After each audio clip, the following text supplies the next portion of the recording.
पन्नगे च सुरेन्द्रे च कौशिके पाद संस्पृशि निर्विशेष मनस्काय श्री वीरस्वामिने नमः। परमात्मा परम वंदनीय परम श्रद्धेय श्रमण भगवान महावीर इस जम्बू द्वीप के भरतक क्षेत्र की वर्तमान अवसर पीढ़ी में अंतिम और 24वें तीर्थंकर हुए थे। 2500 वर्ष से अधिक समय यानी लगभग 2550 वर्ष उनके निर्वाण को प्राप्त गणना के अनुसार हो गए हैं। 2550 वर्ष करीब पहले वे इस धरती पर विराजमान थे और उन्होंने जो वीतरागता को प्राप्त किया, उन्होंने केवल ज्ञान को प्राप्त किया, केवल दर्शन संपन्न बने, उसकी साधना उन्होंने महावीर के भव में भी की है, ऐसा संभावित है। तो यह भी अनुमानित है कि उनकी साधना की जड़ें केवल महावीर के भव में ही नहीं और गहरे में गई हुई हैं, अर्थात पिछले जन्मों में भी उन्होंने तप तपा था, साधना की थी, आराधना की थी। पर्युषण पर्व का प्रारंभ आज हो गया है। यह एक अष्टांगिक आराधना का समय है। 8 दिनों तक विशेष आराधना का समय है, धर्माराधना का समय है, आत्माराधना का समय है, अध्यात्म आसेवन का विशेष समय है। जैन शासन में और हमारी श्वेतांबर जैन परंपरा में यह पर्युषण पर्व का क्रम चलता है और वर्ष में एक बार यह अष्टांगिक आराधना काल आता है। इसमें चारित्रात्माएं हैं, साधु साध्वियाँ समणियाँ, ये भी अपने ढंग से जुड़ते हैं, जुड़ने वाले जुड़ते हैं और यों उनका जीवन भी त्यागमय, विरतिमय या यथाविधि विशेष विरतिमय, असंपूर्ण विरतिमय होता है। साधु साध्वियों का तो सर्व विरति का जीवन यथा विधान होता है, समणियों का भी अपनी सीमा का विशेष विरति का जीवन होता है। तो वे मानो वो तो पर्युषण से ऐसे अपने ढंग से साधना से जुड़े हुए ही हैं, किंतु पिछले कुछ वर्षों में जितना मैं आकलन कर रहा हूँ, खासकर गुरुकुलवास में, कि साधु साध्वियाँ भी पर्युषण की कुछ आराधना से अतिरिक्त रूप में, विशेष रूप में जुड़ते हैं। जैसे अब प्रवचन कार्यक्रम में प्रातःकाल जो मुख्य प्रवचन कार्यक्रम है, तो चारित्रात्माओं की भी विराट सहभागिता होती है। ठीक है, जितना उनको बताया 10 बजे के आसपास जो उपस्थिति की बात है, उस रूप में जुड़ते हैं, कई पहले भी आ जाते हैं। फिर अपराह्न में हम वाचन का भी कार्यक्रम, इधर खाद्य संयम का भी, ऐसे पर्युषण में कुछ विशेष उपक्रम चारित्रात्माओं के द्वारा भी आसेवित आराधित यथासंभवतया होते हैं। तो खैर समय समय की बातें हैं, परिष्कार विशेष व्यवस्थाएं हो सकती हैं, हो जाती हैं, कभी ऐसी व्यवस्थाएं न भी रही हों। वर्तमान में पर्युषण की ये व्यवस्थाएं चारित्रात्माओं के लिए भी विशेषतया गुरुकुलवास में मैं देख रहा हूँ चल रही हैं। और बहिर्विहार में भी जो चारित्रात्माएं हैं, समणियाँ हैं, उनके भी यह क्रम स्वाध्याय का, खाद्य संयम का, पर्युषण की दृष्टि से विशेषतया रहना अच्छा ही लग रहा है। अनेक सिंघाड़े इस बार गुरुकुलवास में भी हैं। जो न्यारा में विचरने वाले हैं वे जानते भी होंगे या प्रैक्टिकल रूप में यहाँ रहने से और उनको अवगति मिल सकती है कि गुरुकुलवास में पर्युषण आराधना का चारित्रात्माओं के लिए क्या क्रम रहता है। वे उसको अलग बिहार में भी अप्लाई कर सकते हैं और भी सिंघाड़े आदि कर सकते हैं। तो पर्युषण पर्व की आराधना चारित्रात्माओं समणियों के द्वारा भी कर्तव्य है यथा योग्य, और श्रावक श्राविका समाज के लिए तो और विशेषतया मान लें, क्योंकि उनके तो सर्ववृत्ति का जीवन है नहीं, उनके तो अविरति का भी हो सकता है, कईयों के व्रताव्रतमय जीवन हो सकता है।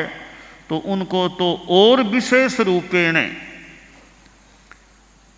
अष्टांगिक पर्युषण पर्वाराधना का प्रयास करना चाहिए।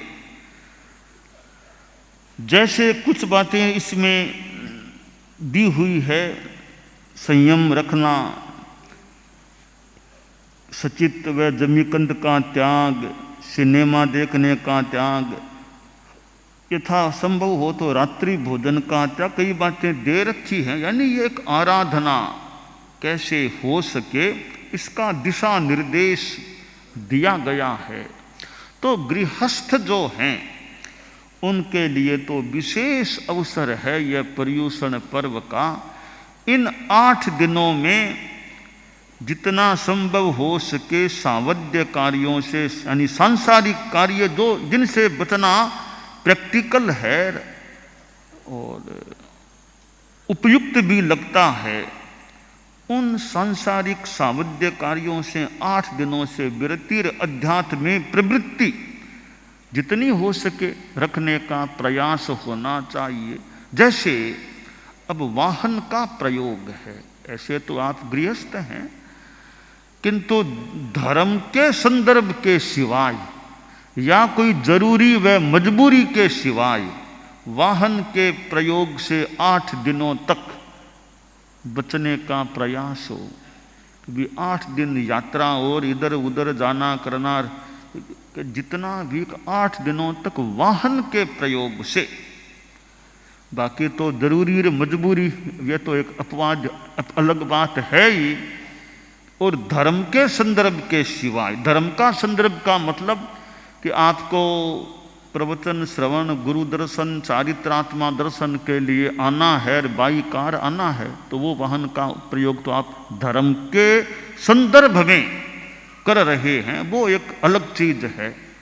उसके सिवाय अब मान लो और कोई जरूरी काम है तो ठीक है, कोई त्याग वाली बात नहीं कह रहे हैं, या कोई मजबूरी आ गई तो ठीक है, गृहस्थ हैं, कोई साधु तो ऐसे हैं नहीं। तो जरूरी और मजबूरी न हो, धर्म के संदर्भ के सिवाय जितना वाहन का उपयोग का अल्पीकरण हो जाए, परिवर्जन हो जाए, तो यह भी एक अष्टांगिक साधना का अंग बन सकता है। अब जैसे आपको मान लो यात्रा कभी पर्युषण के बीच में यहाँ से उस शहर में जाना और वहाँ से वहाँ जाना, वो जितना संभव हो सके कि पर्युषण में यात्राएं नहीं, पर्यूषण से पहले बाद में तो कोई दिक्कत नहीं, पर्यूषण के दौरान ज़्यादा या वाहनों का यूज न हो, न फ्लाइट है, न ट्रेन है, न और बस आदि ज़रूरी के सिवाय वो उपयोग न हो, तो एक संयम की साधना का ही यह एक अंग है। क्योंकि यह यात्रा भी आखिर एक प्रवृत्ति है, इसमें हिंसा भी जुड़ी हुई है, परिग्रह भी जुड़ा हुआ हो सकता है। तो यह वाहन के प्रयोग से भी धर्म के संदर्भ के सिवाय और जरूरी व मजबूरी के सिवाय बचना हो वाहन प्रयोग से, तो यह भी आप गृहस्थों के लिए एक पर्यूषण की साधना का एक अंग बन सकता है। इसी प्रकार के भी अष्टांगिक 8 दिन हैं कि गृहस्थ हैं, 8 दिनों तक जहां तक संभव हो उसके चेष्टा करके कि मेरी जबान से असत्य बात कोई नहीं कहूँगा। इन 8 दिनों के दौरान न हंसी मजाक में यथार्थ बात कहूँगा और न जानबूझकर और कोई कारण से। बाकी तो गृहस्थ हैं, कोई साधु तो है नहीं। जितना संभव हो सके ज़्यादा से ज़्यादा यह प्रयास कि 8 दिनों के दौरान मैं कोई झूठी बात अपनी जबान से नहीं कहूँ, बचने का प्रयास हो। तो यह भी पर्यूषण आराधना का एक अच्छा उपक्त। 8 दिनों में मेरे द्वारा कोई छोटी मोटी कोई भी चोरी जैसा कोई किसी भी रूप में साइन करने में जहाँ तक संभव हो सके कि अदत्ता दान का दोष लग जाए, यथा मान्य उस अदत्ता दान चोरी का दोष 8 दिनों के दौरान मुझे न लगे, यह भी प्रयास संकल्प किया जा सकता है। और अब भोजन, आज खाद्य संयम दिवस की बात बताई गई है। अब खाद्य संयम में भी कम से 8 दिन है ये कि भोजन कर लिया, लंच ले लिया, अब शाम को मान लो लेना 3-4 घंटा का त्याग कर दें। 3-4 घंटा खाना नहीं खाना, पानी का आगा, पानी की दिक्कत नहीं है, खाना नहीं खाना, पानी के सिवाय कुछ भी नहीं खाना पीना। 3-4 घंटे का सुबह नाश्ता हो गया, अब 3-4 घंटे जब आपको भोजन करना उसके बीच का जो समय है उसका त्याग कर दे। पानी मान लो पीना हो तो तीनों आहारों का, तो यह 8 दिनों तक आपके वो और अव्रत का अल्पीकरण का क्रम और खाद्य संयम का सुक्रम भी रह सकता है। यूं ये 8 दिन हैं, उनमें कैसे ज़्यादा से ज़्यादा आत्मा के आसपास रह सके, जो व्यावहारिक भी हो, एकदम जीवन की शैली हमारा व्यवहार भी न गड़बड़ाए और आत्मा की आराधना भी हो सके। तो गृहस्थ लोग हैं, यूँ वाहन का संयम, वाणी में झूठ बात से बचने का प्रयास, चोरी का परिवर्जन, भोजन में 3-4 घंटे जो अंतराल में मिलते हैं उनका त्याग हो जाए, रात का त्याग हो जाए। कभी रात को पूरा तो नहीं कर सकते, 24 आवर तो नहीं कर सकते, ठीक है, शरीर है, परिस्थितियां है, दवाई आदि आदि की कोई बात हो सकती है, तो ऐसा कर लें रात के 12 बजे से नौकारसी आने तक चारों आर का त्याग। यह भी एक प्रयोग है कि वो तो दवाई लेनी पड़ती है, दूध भी लेना पड़ता है, मान लो शरीर है, अवस्था है, उम्र है, कई चीज़ें हो सकती है, शुगर आदि कई चीज़ें शरीर में। तो अगर संभव हो तो रात के 12 बजे से नौकारसी आने तक चारों आर का परिवर्जन, यह भी एक 8 दिनों तक 8 दिनों का यह भी एक आराधना का प्रयोग हो सकता है। बाकी पूरा 24 आवर करें तो बात ही नहीं, सूर्यास्त से लेकर सूर्योदय तक चारों आर का त्याग करते हैं, वो तो खैर बहुत अच्छी बात है ही है। तो पर्यूषण पर्व के ये जो 8 दिन हैं वो धर्म के दिन हैं, अध्यात्म साधना के मानो हमारे लिए दिन हैं। तो इन दिनों में जितना सांसारिक कामों से बाकी एकदम पूरा बचना मान लो मुश्किल है, तो जितना बचाव हो सके उतना करके अपना धर्म में ज़्यादा समय, और घर में ही बैठे हैं तो भी अपना स्वाध्याय कर लें, आधा घंटा जितना टाइम मिल रहा है। अच्छी किताब है, आगम है, और कोई ग्रंथ है, आचार्य श्री की किताब भी, तो धर्म की किताबों का स्वाध्याय करें ताकि वो धर्म की खुराक इकट्ठी हो जाए। यह 8 दिनों का जो समय है वो मानो यूँ 1 बरस की थोड़ी कमाई करने का, जैसे कभी सीजन है, अभी तो हमारे व्यवसाय की सीजन है, अभी तो इसमें लगे हुए हैं, तो यह धर्म की सीजन है, अभी अध्यात्म की सीजन है। ये 8 दिन हैं वो धर्म के खाते, अध्यात्म के खाते ज़्यादा से ज़्यादा जितना संभव हो सके वो इसमें लगाने का प्रयास हो। तो ये पर्युषण पर्व हमारे लिए, आपके लिए, जो आप समय लगाएं उनके लिए कल्याणकारी, श्रेयस्कर बन सकते हैं। तो ये वाहन का भी संयम, कभी जरूरी और मजबूरी तथा धर्म के संदर्भ के सिवाय 8 दिनों में वाहन का यूज, वाहन का प्रयोग, न प्लेन है, न ट्रेन है, न कार है, न बस है, न टेम्पो है, न टैक्सी है, न साइकिल है, न बाइक है, न स्कूटर, इन सब से जितना उस धर्म का संदर्भ, जरूरी व मजबूरी, इनके सिवाय वाहन का संयम। थोड़ा बहुत आदमी पैरों से भी चल सकता है, 1 किलोमीटर 1.5 किलोमीटर पैरों से भी आदमी यात्रा कर सकता है, तो भी वाहन से बचाव हो जाए। तो यह संयम की साधना का समय, तप आराधना का समय, यह पर्युषण काल होता है। और जैन शासन में जो ये परंपरा चलती आ रही है, बहुत अच्छी परंपरा है। चित्त की निर्मलता, आत्मा की निर्मलता को संपोषित करने का यह समय होता है। और सामायिक की साधना, अब जितनी 3 इसमें लिखा तो वह 3 सामायिक है, 3 तो एक सामान्य सा निर्देश है। 3 क्यों, ज़्यादा भी तो, और कितने लोग ज़्यादा सामायिक करते भी होंगे बिना पर्युषण भी।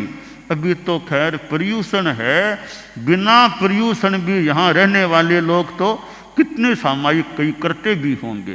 तो आम आदमी के लिए भी 3 सामायिक है।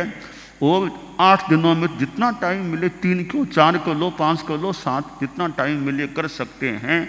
और जो बच्चे हैं, किशोर हैं, छोटे बच्चों को भी पर्युषण है। हालांकि उनके स्कूल हो सकती है, कॉलेज वगैरह हो सकते हैं, युवकों बच्चों के लिए जितना टाइम मिल सके तो दिन में, रात में 1 सामायिक कर लो, कभी रोज तो नहीं, 2 दिनों में 1 कर लो। पर्युषण है, अभी कुछ स्कूल कॉलेज को ध्यान में रखते हुए भी तो थोड़ी सामायिक 8 दिनों में ज़्यादा ध्यान दो, प्रयास करो अभी सामायिक हो जाए। संवत्सरी को तो खैर विशेषतया होना ही चाहिए। तो ये किशोर पीढ़ी में भी, छोटी उम्र के जो हैं उनमें भी के स्कूल को मान लो, ठीक, हम स्कूल छोड़ने की बात नहीं कहते हैं, तो वो स्कूल है, यह धर्म की एक विधा व्यवस्था है। तो रोज नहीं तो 2 दिनों में 1 सामायिक कर लो, थोड़ा टाइम को अपना ध्यान से एडजस्ट करके। और ऐसे आदमी और भी तो काम करता ही है, 8 दिनों में बच्चे और भी तो काम करते होंगे रोजमर्रे में, वो टीवी भी तो देखते होंगे बच्चे, और भी तो वो 8 दिनों में उनको गौण कर दो और इस काम में समय लगाओ। तो ये बच्चों में भी भाव जागे, संस्कार जागे। ज्ञानशाला के बच्चे हैं वो तो फिर भी धर्म से वैसे जुड़े हुए हैं, उनको भी कि सप्ताह में 1 तो सामान्य बात है, पर्युषण में तो प्रयास करो रोज सामायिक हो सके, ऐसा जितना हो सके प्रयास करो। तो यह पर्युषण पर्व का पादार्पण आज हुआ है और 8 दिनों की यह समायोजना है। आत्माराधना, धर्माराधना का समय है। और यहाँ तो इतना बड़ा यह स्थान, दिन भर अपना धर्म ध्यान करते रहो। पास में कुटीर हैं कईयों के आसपास, इतना विशाल पंडाल है, पोसा करो, संबर करो, पोषद करने वाले पोषद करे, संबर करे, यहाँ बैठे सामायिकें करो, सुनो वो महाशिविर का क्रम जो इसमें दिया हुआ है, क्लास वगैरह चलने का क्रम बनाया हुआ है, तो बैठे रहो, सुनते रहो, आराधना करते रहो।